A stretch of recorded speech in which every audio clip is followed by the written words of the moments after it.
UCS will align its position according to the object we select.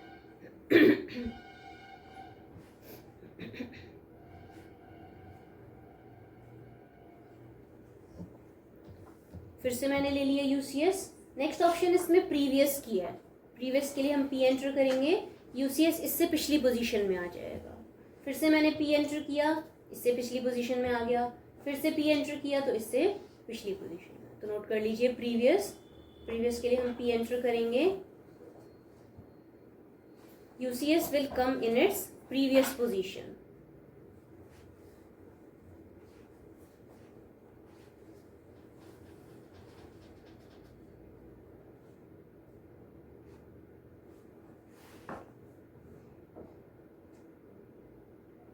फिर से हमने ले लिया UCS.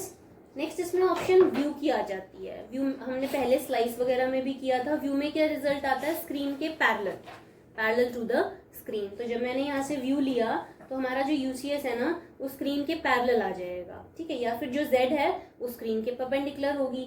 अब अगेन अगर मैंने कोई ऑब्जेक्ट बनाया तो देखिए वो ऐसे बन रहा है. जो उसकी हाइट है वो स्क्रीन के परपेंडिकुलर आ रही है. तो ऐसे लग रहा है ऑब्जेक्ट 2D में बना है. बट अगर मैं इसका व्यू चेंज करती हूँ, अब देखिए ऐसे दिखाई दे रहा है. लेकिन अगर मैंने इसको आइसोमेट्रिक में देखा तो ये ऐसे दिखाई देगा. तो व्यू ऑप्शन में जो UCS है वो स्क्रीन के परपेंडिकुलर आ जाता है. तो नोट कर लीजिए व्यू के लिए हम V एंटर करेंगे. UCS will come parallel to the screen. UCS will come parallel to the screen and Z-axis will be perpendicular to the screen.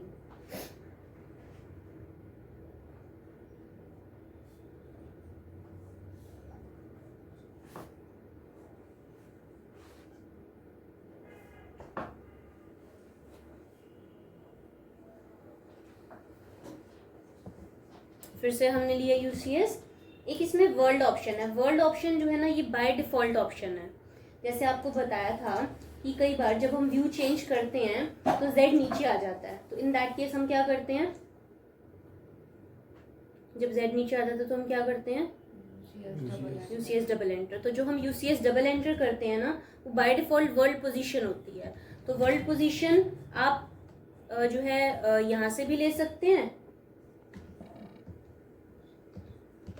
और या फिर आप यहाँ से भी चूज कर सकते हैं. डबल एंटर करके भी या फिर वहाँ से. एक इसमें X, Y और Z की ऑप्शन है. उससे पहले इसके अंदर मैं आपको एक ऑप्शन मूव की बताऊंगी. मूव ऑप्शन अगेन आपको लिस्ट में तो नहीं दी गई बट आप उसका यूज कर सकते हैं. एक मूव और एक जो है ये वाली ऑप्शन आपकी और 3 पॉइंट्स वाली, ये लिस्ट में नहीं है बट आप इसका वैसे यूज करेंगे. तो आपने UCS लिया और यहाँ पे जाके हमारे पास ये ऑप्शन है मूव की. M एंटर किया. ये आपसे पूछेगा स्पेसिफाई न्यू रीजन. मैं जहाँ पे भी क्लिक करूंगी हमारा UCS वहाँ पे जाकर प्लेस हो जाएगा. फिर अगेन अगर मैं कोई ऑब्जेक्ट बनाती हूँ तो उसका जो लेवल है वो ये है, ये बेस लेवल. ठीक है.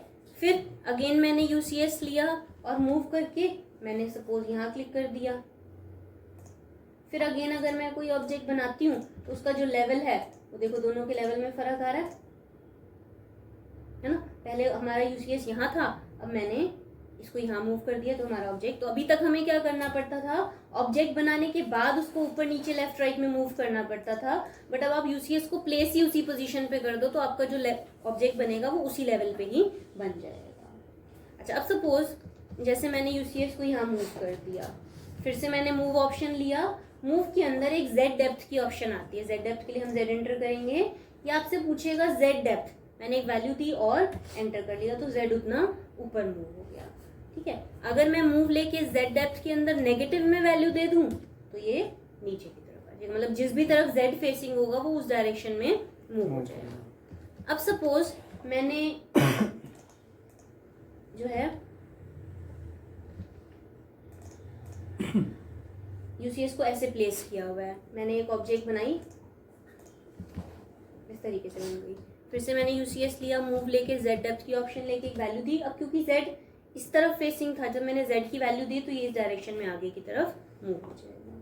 फिर अगेन अगर मैंने कोई ऑब्जेक्ट बनाया तो देखो दोनों के लेवल में फ़र्क, आगे बढ़ के बन गया। ठीक है, तो इसमें क्या है, जेड डेप्थ में जब हम वैल्यू देते हैं तो जिस भी डायरेक्शन में जेड फेसिंग होता है उस डायरेक्शन में मूव हो जाता है। एक इसमें एक्स वाई और जेड की ऑप्शन है। सपोज मैंने यूसीएस को यहाँ प्लेस किया हुआ है, मैंने ऑप्शन ले ली एक्स की। अब क्या होगा, एक्स उसी पर्टिकुलर पोजीशन में रह के फिक्स्ड है देखो, और रिवॉल्व हो रहा है, घूम रहा है, तो उसके हिसाब से बाकी दोनों एक्सिस भी घूम रही है, मैंने एक एंगल दे दिया। ऐसे ही अगर मैंने वाई ले लिया तो देखो वाई फिक्स्ड है, तो उसके हिसाब से बाकी दोनों एक्सिस घूम रही है, मैंने एक एंगल दे दिया।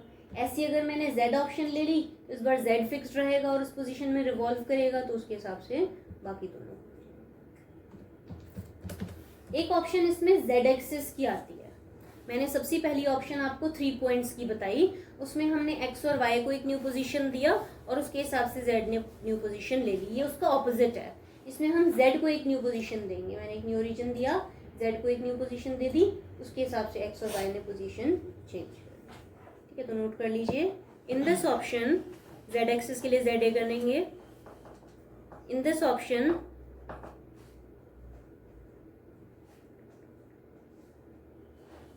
we shall provide a new position to z axis, and according to that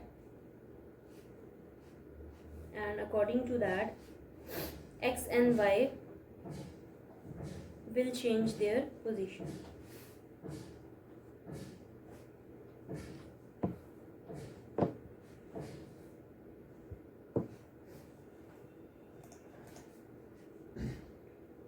अब सपोज आज मैंने यूसीएस को ये पोजीशन प्रोवाइड की और इस पोजीशन का यूज़ करके मैंने कुछ ऑब्जेक्ट्स भी बना लिए। सम अदर डे दोबारा इसी पोजीशन का यूज़ करके हमें कुछ और ऑब्जेक्ट्स भी बनाने हैं, तो ऐसे में हम यूसीएस की पोजीशन को भी सेव कर सकते हैं। मैंने यूसीएस लिया, नेम्ड, सेव में जाओ, एक नाम दे के एंटर कर दो, ये पोजीशन सेव हो गई। फिर मैंने कोई और पोजीशन ली, वापस यही पोजीशन चाहिए, नेम्ड में जाओ और रीस्टोर करके एक नाम दे दो, तो वापस वही पोजीशन आ जाएगी। और अगर नहीं चाहिए तो नेम्ड में जाके डिलीट कर दो, नाम दे के, ये डिलीट हो जाएगी। वापस अगर आप इसको नेम्ड में जाके रीस्टोर करने की कोशिश करोगे तो यहाँ लिखा आएगा can not find the UCS 1, क्योंकि उसे हम ऑलरेडी डिलीट कर चुके। तो ये सारी ऑप्शंस आती हैं हमारी यूसीएस के अंदर। ठीक है, तो अगर आप प्रॉपर तरीके से इसका इस्तेमाल करें